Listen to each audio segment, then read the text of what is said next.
بص انا متعصب جدا، فانا يعني عدت الفيديو تاني عشان العصبيه اللي انا فيها، فانا هحاول اكون هادي ويلا بينا يلا بينا يلا بينا. بسبب الشهرة والفلوس الناس ممكن تعمل اي حاجة.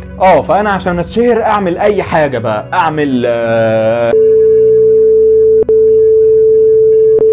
اعمل مش عارف ايه. المهم يا سيدي انا مش فارق معايا اللي عمل واللي لسه هيعمل، بس انا اللي يفرق معايا انت. ايوه انت اللي بتتفرج. انت لو عملت كده انت هتكون بتدمر نفسك من 3 نواحي. اول ناحية من ناحية ربنا، طبعا ربنا لازم يجي في المقام الاول بعيدا عن اي حاجة. وما تزعلش من اللهجة بتاعتي لان فعلا انا دمي محروق ومش قادر ان انا يعني اتعامل عادي، يعني مش قادر ان انا اتكلم عادي. انك لو قلدت الناس دي فانت كده بتعمل حاجة مش بتليق بيك كابن ربنا، او يا سيدي واحد بيخاف ربنا ومش عايز يعمل حاجة تكون بتزعله. وتاني حاجة من ناحية الاخلاق والتربية، ودي حاجة اكيد مش محتاجة ان الواحد يتكلم فيها. تالت حاجة من ناحية اولادك او اولادك في المستقبل.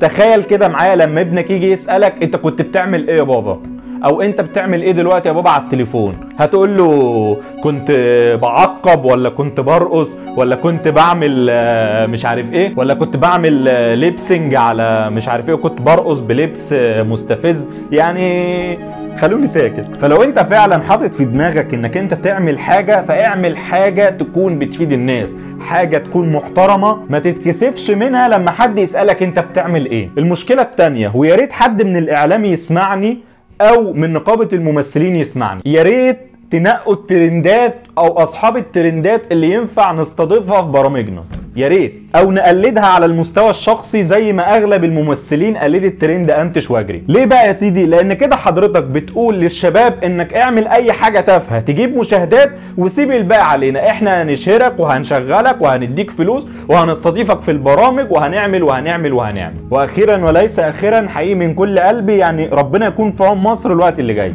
على اللي احنا بنشوفه دلوقتي ربنا يكون في عون مصر على الوقت اللي جاي. بس يا سيدي، وفي الاخر ما تنساش تعمل لايك وشير، ولو انت لسه مش متابع الصفحة تابعنا عشان تشوف كل جديد.